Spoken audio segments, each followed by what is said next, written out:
I thought about doing something like this for a very long time since I was a kid. I just never thought it was within my capability. And reading some of these books, I find it's totally within my realm.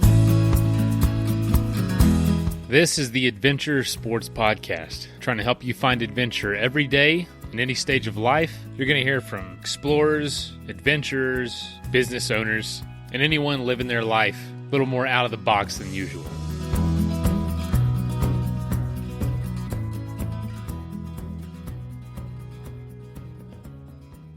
Hey folks, welcome to the show. Today we're talking to Tom Knox. He is, average, everyday guy. He's got a family. He's got a job. Doesn't get a whole lot of time off, and he's using a 3-week break to bike the length of the U.S. West Coast to raise support for Alzheimer's, something that his mother suffered from. And that trip is actually in honor of his parents, who always have wanted to drive the U.S. West Coast, which is, I have to say, an amazing drive or bike ride. It is a beautiful stretch of country. And we're talking to Tom right before he goes. And I know we've kind of done a lot of these lately, these everyday folk who are getting ready to do an adventure.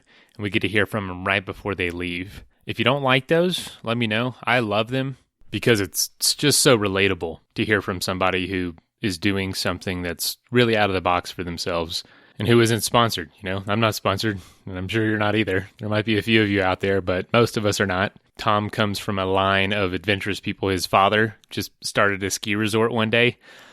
Pretty cool. It's still in operation up in Canada. But be sure to follow Tom. His Facebook will be in the show notes. Today's episode is brought to you by Athletic Brewing, non-alcoholic craft beer. That's right, non-alcoholic, because if you're like Tom and you're training for something, what you intake, what you eat, and your diet is really important to you. So maybe you don't want to drink beer, but you love the taste. Check them out. And also CS Instant Coffee. I drink coffee every day. I don't even remember the last time I didn't have coffee when I woke up. That includes out in the wilderness. So now I have CS Instant Coffee that I take with me so I can keep that streak going. It's the most consistent thing I've ever done in my whole life is drink coffee every day.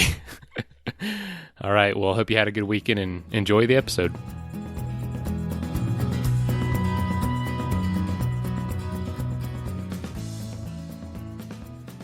Tom, welcome. Thank you, Mason. Glad to be here. Good, man. So yeah, you mentioned before we started recording that you're coming from just north of Toronto, which long winter, and you sound like you have some really nice oceanfront plans for the summer. Yeah. We have a long winter. We got rid of our snow just a couple weeks ago, so I just starting to ride the bike now. I've been doing some running over the winter, and just a couple weeks ago we did a 50K trail run, like an endurance run, through a lot of snow. So it was very long and hard. Now, I don't do a ton of long trails like that. I know it's tough to run on the snow or to have traction on the snow, but is that nice cool air coming up from underneath? Is that helpful at all, or does it really not matter? You don't even notice that, really. Okay. All right. You're just trying to stay upright and not fall down. Right. Kind of like biking on the snow without the proper bike. It's a challenge to try to stay on with the ice. Yeah. Coming down the hills is a little challenging. So tell us about your plans this summer and kind of where that came from. Then I want to kind of get into your backstory of what you like to do, what kind of sports you like, and because this is a big adventure coming your way in the at the end of the next month, which is getting really close for you. It's got to be on your mind day and night, really. Yeah, it's starting to add up for sure. Yeah, I'm looking forward to it. So biking from Vancouver, Canada, down to Los Angeles, and doing it in support of Alzheimer's disease. So trying to raise some money for that. My mom suffered with Alzheimer's, and she passed away about 10 years ago. And I've always done some sort of adventure stuff on a smaller scale, but and try to raise some money at the same time. And it's always usually been for cancer or mental health or stuff like this. So I thought this would be a good. My my parents, one of their dreams really was to travel down the Pacific coast and see it, not on a bike per se, but traveling by car or RV or something. So I thought this would be a great way to give back, sort of live their dream, and raise some money at the same time. Now, I assume that's something they didn't have the chance to do. No, they didn't. My dad passed away when I was about 25 from cancer, and my mom just about 10 years ago or so. And I used to live close to the border in just south of Vancouver for about a year or so. But I biked around a little bit in there, a little bit in the northern states, and I've been sort of windsurfing down the gorge area, but never, along the coast per se. So it's something your parents really wanted to do. That's really amazing that you're going to fulfill that dream. And it's for Alzheimer's disease. And what was that experience like? How did it affect you? What were some of the challenges that I've never experienced that? So I know about it in little research, but you don't really know about a disease or about a problem until it's in your face every day. Then you, in a way, I'm sure, become an expert on it. Yeah. It's not a nice disease for sure. It's people can suffer with it for many years, and it just deteriorates and deteriorates. So you can't remember things, and gets to a point where the person suffering can't remember names or events or things that happened in the past, and then memories. And then my mom was basically at a point where we'd go visit her and she wouldn't know who we were, sort of thing. And it's not nice to suffer through, and it's not nice to be on the other side of it either. No, man, that is something lots and lots of people are dealing with right now. And man, that's a great thing to do it for. Have you ever done anything like this before? Not on this scale. A couple of years ago, I sort of invented a little trail run around here. So we have like rail trails, and there's a loop that goes around that's measured to be about 165 kilometers. Me and a friend of mine, we set out to run this loop in 2 days and raise money for mental health awareness. So we've done things like that before, and a couple little bike trips. 3 days kind of thing, but nothing on this scale. That's quite a run.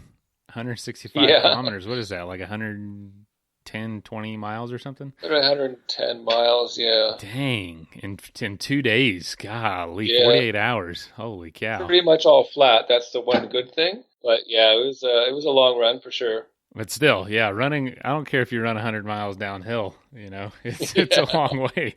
So you say that one's for mental health. What specifically? Just general mental health, or? Yeah, just general mental health. I think pretty much everybody's been affected. And, my son at that time, recently, he had a friend that, sort of ended his life, and I went through a bunch of bullying and stuff. And my friend that I was doing it with, his son was sort of going through a pretty tough time. And, there's a big stigma attached to it, and it doesn't need to be. So we're trying to raise some awareness for it and some money as well. Yeah, I totally agree. That's it's a stigma that I don't think should exist, that so many people are dealing with something, myself included. I've been open about it on the show a few times, but yeah, it's something I have to definitely keep an eye on, and that gets bad sometimes, and I have to just take care of myself because I deal with depression, and man, so many people do. And yeah, I was just reading a story about an NBA player who's dealing with it, and you think he's got everything, and he's dealing with it as much as anyone else is. Yeah, so true. Like everybody suffers with it at some degree, some level, but some is more than others, and there's no reason we should have a stigma against it, right? Absolutely. And we think on this show and kind of in this industry, adventure sports is a great way to combat it, great way to get through something, and or if it's something you deal with forever, it's a great way to, like I said, combat it and to also bring awareness to it. And, something a lot of people criticize trips for causes because they're like, you're just wanting to do it for this cause to help you, I don't know, pay for it or something. But man, I think it's one of the most incredible complementary things to put together is adventure and causes. So the fact that you're doing this is awesome. I did one of my big bike trips for mental health too a few years ago. But since it's your first time doing something on this scale, what's some of your apprehension going in? What's some of your concerns or excitement? How are you feeling? Well, I have a lot of excitement, that's for sure. Apprehension, yeah, it's it's a big task. Part of the goal for me is to try to not go too fast because, I think a lot of times when I'm riding my bike and stuff, I would tend to go too fast and sort of burn out, right? So, this kind of a distance, day after day, you want to conserve your energy and be able to get up and go the next day. So just trying to keep a consistent kind of slowish pace, enjoy it, and just take it all in. I'm really excited just to meet people along the way. And, if I ride with somebody, that's great. If I don't, I'm there to see the country and see the sights and, just experience everything. Man, you are in for a treat. And I'll say, slowing down is probably going to be a good thing if you're used to running, 165 kilometers in 48 hours. You're going to try, you should do that on that amount of miles or kilometers on a bike per day, much less running, because there's going to be so much to see. I assume you'll be taking Highway 1 on the coast for a lot of it? Yeah, that's, I haven't actually looked at the full route yet, but when I see a lot of it's on one. I'm excited for you. I've done that trip. Just stunningly beautiful. You've got the mountains, you've got the coast. Taking it slow and building those memories is going to be, I think, a very important thing to keep in mind. So you said one of your goals is to not to go too fast and to connect with people. What are your hopes with that? What are your goals with connection? I understand it's a very popular route for people to do. So, just meeting people along the way on the ride and even at the campsites and stuff and just chatting about, whatever, right? What we experienced the day and what's coming up, what we've seen, just chatting about everything, just life in general. It's just, not having deadlines, just out there enjoying life and enjoying the scenery. How long do you plan for it to take you? Well, I don't have a lot of time off, so I have just over 3 weeks off. So I'm going to try to do it in 3 weeks. You're going to take full advantage of that 3 weeks off then. So how you're not going to get rested? If I can't make it in 3 weeks, then I'll be on a bus or something to get to the finish. But that's the goal, anyways. Wow, man, I can't tell you how excited I am for you to experience a journey. 3 weeks in normal life can just fly by. 3 weeks on the road, people talk about it all the time when we interview. 3 weeks on the road it's going to feel like 3 months. Yeah. I don't know if you've ever experienced anything like that. I'm sure with your 48 hour runs, it feels a lot longer than 2 days. Yeah, that felt like about 2 weeks. Exactly. That's how it is. Wow, just because what's happening, every mile you go, everything you're seeing is brand new. So it's not like your brain doesn't have this ability to just kind of get an autopilot like it does in normal life, like the same turns, the same commute, the same routine. It's every person you meet, every inch that you travel is brand spanking new. So it's almost like you're reborn, like as a child, to where everything you're seeing is the first time. It's an incredible sensation. Yeah, exactly. Yeah. So how difficult was it to coordinate this with the pressure of normal life? Sort of hard and sort of not so bad. It's I haven't really had a vacation in quite a while, so I think I'm long overdue. So in that respect, I think it was pretty easy. It's just trying to coordinate some of my work schedules and stuff like that. but it seems to all have come together, and everything's booked. So now I'm just trying to get some gear together and figure out what I need, what I don't need, and start planning the route. So what does your family think? They think I'm a little crazy, probably. So a That's lot of my good. friends are very jealous and wish they could come along. But I kind of wanted, I really wanted to do this solo. Um, I just want to be in that position of, being able and open to meet people and talk to people along the way and stuff. I think my goal later on would be to continue this and include my wife in this and do the trip from Alaska down to Vancouver. But that would probably be a couple of years away. Wow. Talk about an epic route, Alaska to Vancouver. Scenery for the entire trip. Yeah, that one. I'm sure that one's going to take a lot longer, but the scenery and just everything would just be pretty epic. Well, you mentioned something important for people that have ideas for something like this. It's some people think you're crazy and other people are really jealous. That's usually a sign of a good balance.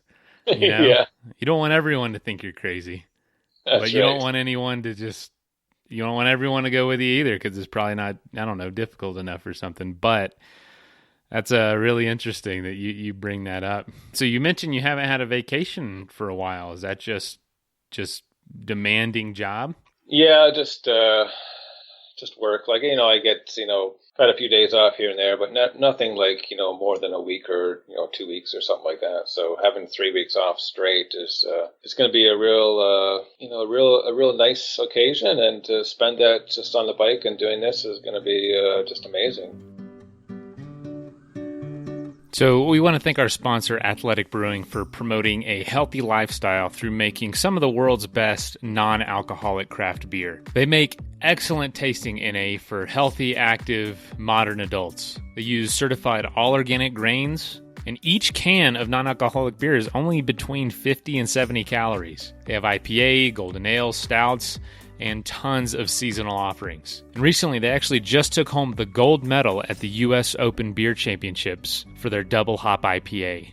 If you would like to get your hands on some, you can save 15% by using the code ADVENTURE at athleticbrewing.com. Athletic Brewing, the best tasting way to keep your promises. And I also want to thank our sponsor, CS Instant Coffee, for making this show happen. They make 100% Arabica instant coffee. They use compostable packaging, and each package makes about 20 ounces of coffee. So I'll take one of those with me on an overnight trip, and it makes 2 pretty good-sized cups of coffee. And it's an awesome feeling knowing I can just throw that in my backpack, find some hot water, and I'm good to go. Save 20% by using the code ADVENTURE at csinstant.coffee.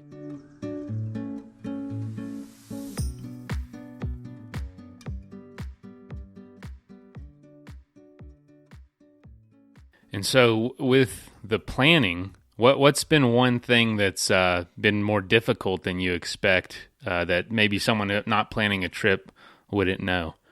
I wasn't really sure about some of the gear and stuff, because it seems to be a big change now with going from the big panniers on the back and front and going more of the bags on the bike sort of thing. I've got a rack and some panniers, and I've used that on a couple, smaller tours, like 3 days and stuff. And I remember putting the rack on, and it was so heavy. Just, pick it up with nothing in the bags, and my bike seemed like it was, 3 times the weight.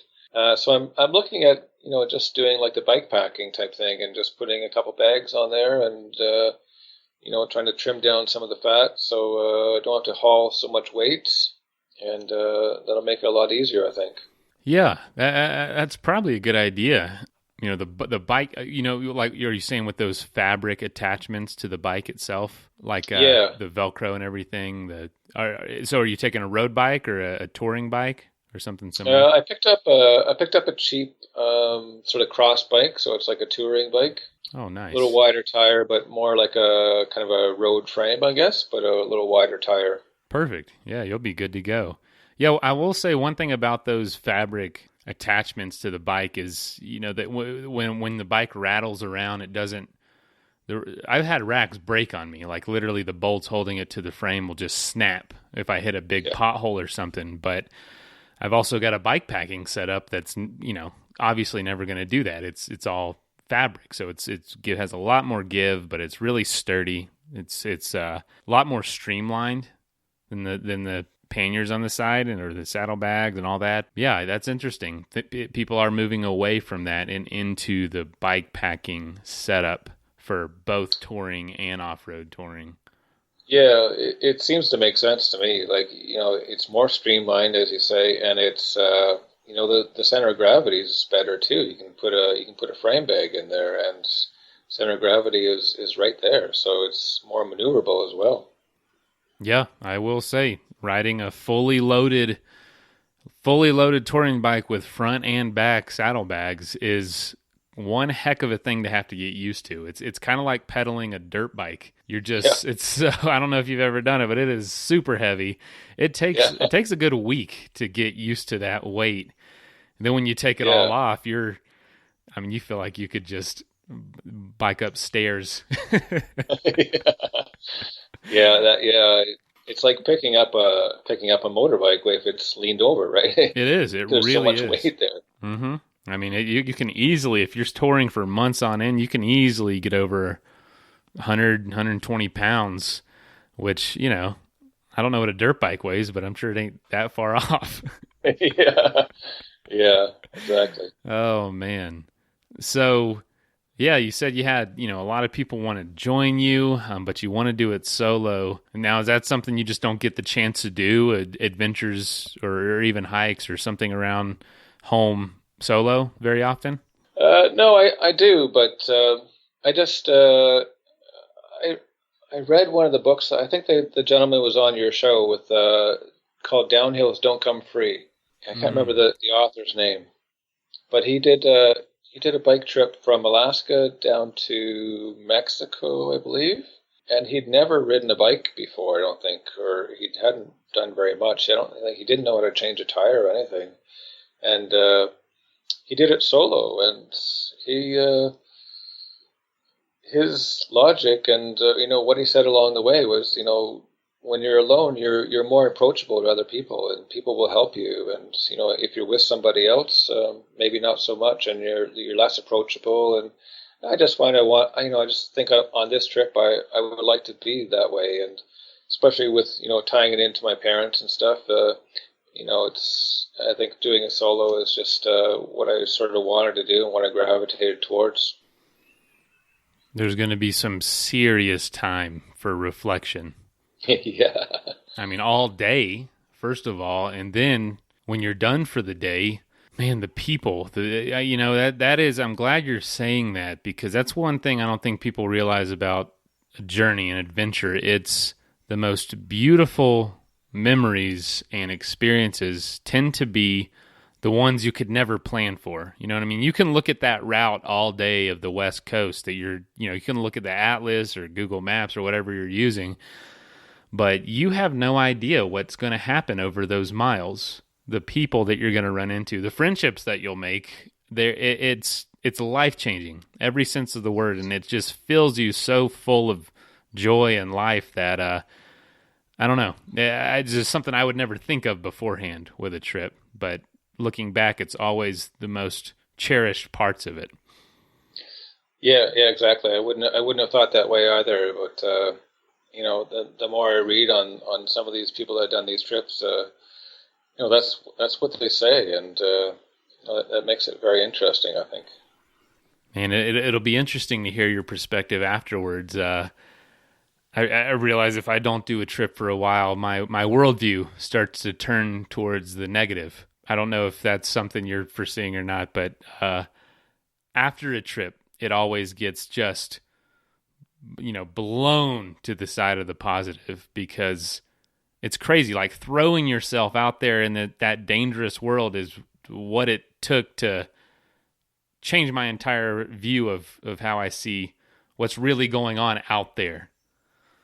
that makes sense. Yeah, and I think most people, the majority of people in the world are nice people, and that's not what's portrayed in the media. And when you get out there in the real world and you're faced with all these obstacles and stuff, and doing things actively outside and meeting people outside, you're sharing something with other people, and that common bond just brings people together. It really does. People love helping someone on a journey, especially when it's for a good cause like this.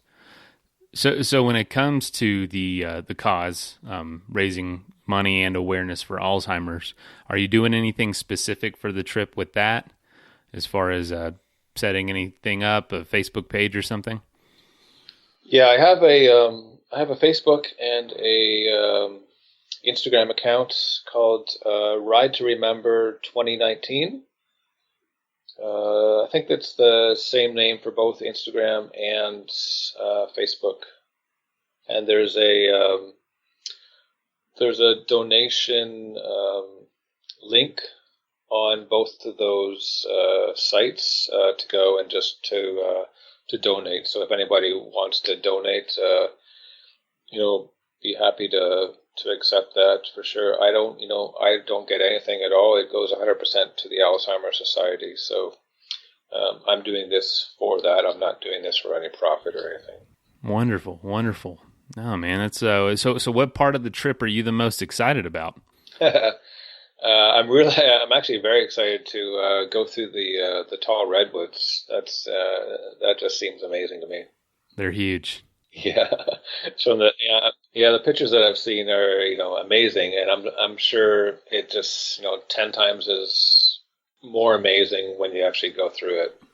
You'll be able to get off the bike in places and walk out in the middle of a grove and stand in hundreds of them, and they're all so open between each one. You'll notice like there's an under layer of ferns in a lot of places, and then the canopies are like 300 feet above you, and all that open space just with these giant shafts of redwood. It's like you're in a cathedral, honestly. It's amazing.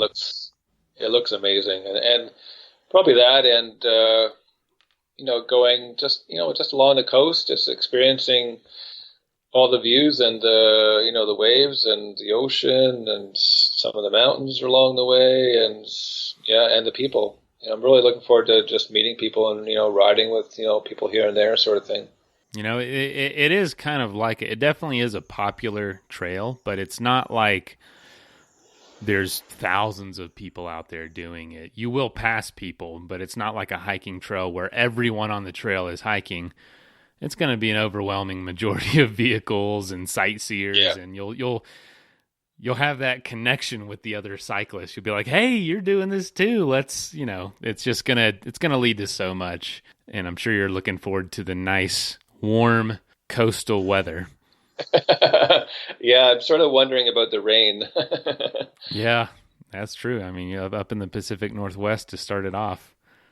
So you say you haven't taken looked at the route yet, but you're starting in Vancouver, and do you know where you're going to cross over and kind of how you're going to get through Washington? Crossing right at White Rock on the Canadian side, okay. And then I don't know. I bought a Pacific Coast book that shows me the route from there. I can't remember the town that I go to first, but it looks a little. It's kind of straightforward, I think. Okay, just make your way to the coast as fast as possible and start heading south. Yeah, so I'm meeting up. My brother lives just south of Vancouver, so I'm meeting up with him, and we're going to ride the first day or a little bit of the day, anyways, together, and then I'm on my own from there. So what? Are you nervous about it at all? I guess some nerves about just general things, but you put it all in perspective, and like if I can't find a campsite or something, I just I'll just camp on the side of the road somewhere. Like I don't think that's going to be a problem, but that's probably all of my worries, I would say. Yeah, stealth camping is can cause a lot of apprehension for people. But once you get used to it, you'll be fine. The bike is very easy to hide. Yeah. You can just push it anywhere you want. You know, if you're in a car, it's a lot harder to hide it somewhere. Yeah, exactly. But there will be plenty of places. I keep saying it, but I love to hear from people right before a trip. So you say you're just nervous about that, and you've mentioned what you're most excited about. What do you hope the outcome is for you? What do you hope this does to you and for you? I don't know. I haven't really thought about that. I hope to complete it for sure, and have a lot of fun along the way. And I would hope that it sort of sparks more adventures to come along the same lines. Like I'd love to. I thought about doing something like this for a very long time since I was a kid. I just never thought it was within my capability. And reading some of these books, I find it's totally within my realm. So I think in the future I'd love to just explore more of the world on the bike. You mentioned you've been wanting to do this for a while now, which is one of my questions. But you felt like you couldn't. Why do you feel like it was out of the realm of what's possible for you? I don't know. I just always thought it was, for someone who was in, super, super good shape that could just ride and ride and ride. And, hearing about some of these people that have, written these books, and I read the books, and, they're not in super shape, and they're just out having fun and just rolling along sort of thing. And, I think I'm totally within that capability, and I look forward to doing it. So this must have been a slow climb for you in the sense of like building up to it, because anyone who can run 165 kilometers in 48 hours, in my opinion, can do quite a few things. The physical. So what kind of led you, or have you always been active? Oh yeah, I've always been active. I grew up skiing a lot. So my dad basically started one of the local ski resorts around here. Was one of the original founders, and sort of cut the trees down and did all that kind of stuff. And so just growing up, I was on skis before I was 2 probably, and grew up ski racing, and just training for ski racing as an off-season sport. Got into cycling, and a little bit of just general fun racing, like mountain bikes and stuff like that. And yeah, just lots of sports, very active. How does one start a ski resort? Yeah, you cut down trees, and what do you do then? I mean, yeah, that's the thing that amazes me. Like nowadays, I find people aren't adventurous, and even myself, this is taken a while for me to do. And nowadays people aren't adventurous. And back in the day when my dad was growing up, he was, I don't know, 20 or 20, 25 maybe, and him and a few friends started a ski resort. And they're cutting down trees and using dynamite to blow up trees and cut hills and stuff like that. And that's unheard of nowadays. Dang, yeah, no kidding. That's ambitious. So you so you say people nowadays aren't adventurous. I assume your father was adventurous. Well, of course, because he did that. But did he maintain that throughout his life and kind of show you that? Yeah, he was always adventurous. I read something recently that was basically saying that you're a direct product of your parents and your upbringing and stuff. And I look back at my dad, who's started this resort, and he'd take me on different ski trips to different places, like backcountry things and stuff. And that's very adventurous. And then my mom, on the other hand, was she she did a lot of volunteering for the Alzheimer Society and stuff like that, and more of the philanthropist type thing, and I find that if I combine the two, which is what I'm doing right now, that's a direct product. Wow, definitely a way to honor them both at the same time. Holy cow! I'm sure this is something your father would be pretty interested in. Oh yeah, for sure. They always talked about going down the coast in an RV and just taking it all in, and maybe linking it up with some skiing here and there, sort of thing. But that never happened. But hopefully they're going to see it through my eyes. Wow, that's pretty powerful stuff, honestly. Do you still ski where your father cleared out those trees? Yeah, I do actually. No way. I coach kids racing program there. Holy cow! What is it called? Is it a ski resort, or is it just kind of a place for just a slope it's a little or something? ski resort called Snow Valley now. Wow, that is crazy, man. Y'all have like a reserved chairlift or something? Yeah. Well, one of the hills there is named after him, Hard Knocks. Hard Knocks? Hard Knocks, yeah. That was his my dad's nickname when he played lacrosse. So they named one of the harder hills there after him. Hopefully that's a term of endearment, not that he was hard-headed. Yeah, for sure. Wow, that's pretty cool, actually. Dang.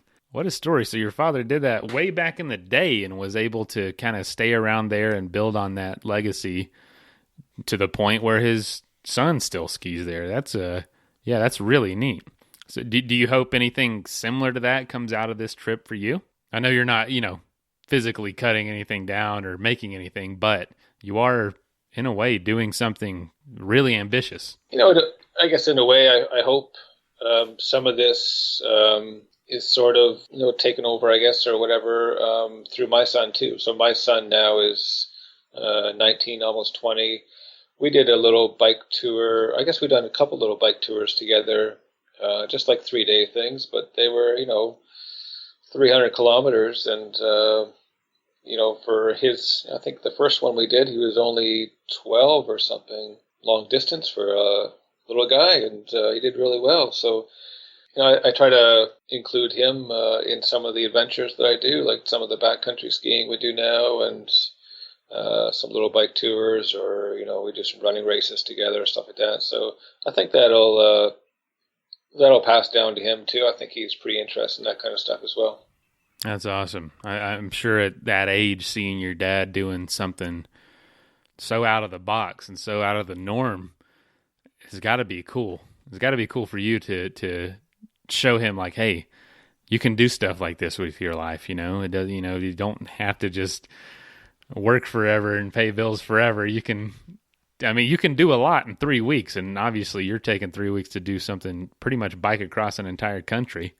Yeah, that's what I think people lose sight of a lot in life is, life is here to enjoy it, right? We're only going around once, so I don't know why you want to spend all your time working. Let's get out and see the world and enjoy ourselves. Absolutely. So as you go into this, you say a bunch of books have inspired you. The show has helped inspire you to realize that anyone can do this. They just got to get moving. What advice do you have for somebody that might be in the middle of just a demanding life, or in the middle of, a semester in college, or too old, they think, and they just think, I'm not capable to do this anymore, or I don't have the time or the money or the ability. What do you say to someone like that? Yeah, I think, pick a dream and go after it. You can have smaller dreams and work towards something bigger, but always have something in mind. And for sure, just keep active. Like whatever you're doing in life, keep active. It's I find it really, really depressing, sort of watching kids nowadays who don't like going outside and enjoying life. They'd rather spend time inside, on the computer or whatever. And there's a whole big world out there to explore. Man, it's sad. They don't even know what they're missing, Like you don't even, if you've never even been in the first place, you don't even know how awesome it is out there in the first place. And then once you know, it's a heck of a lot easier to turn your phone off or shut the computer and go out there. Yeah, I think one of the worst things that was probably invented was having those little TVs in the cars. Because I remember going on trips with my parents down to New Jersey and wherever, and just looking at the window for hours, and just it was maybe it was boring, but it was you got to see the country. And now people just the kids stare at the screens in the back and they watch a movie, but they don't see anything until they get to their destination.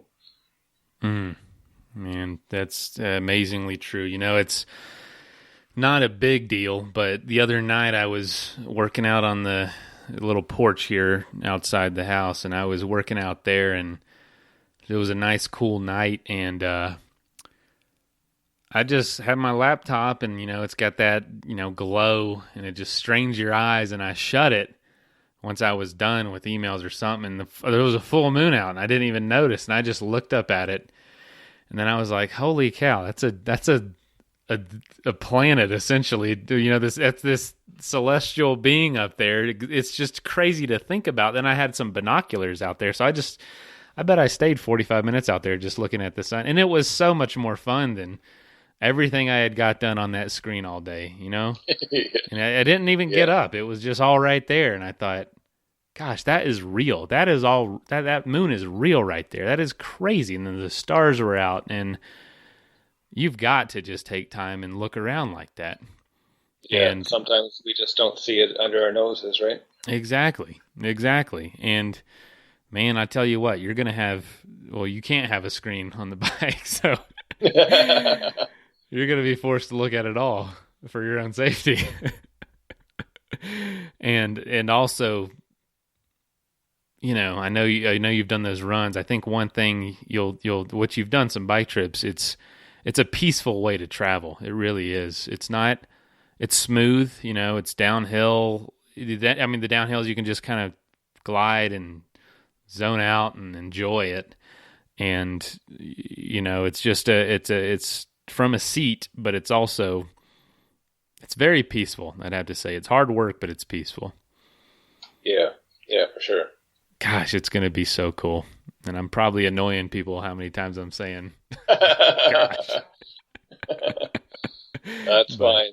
Well, man, do you have any, I know you shared how people can follow you. Do you have anything else you'd like to plug or share? Not really. So, I'll be on Facebook and Instagram on Ride to Remember 2019. And so my plan is to try to update that, as much as I can along the way.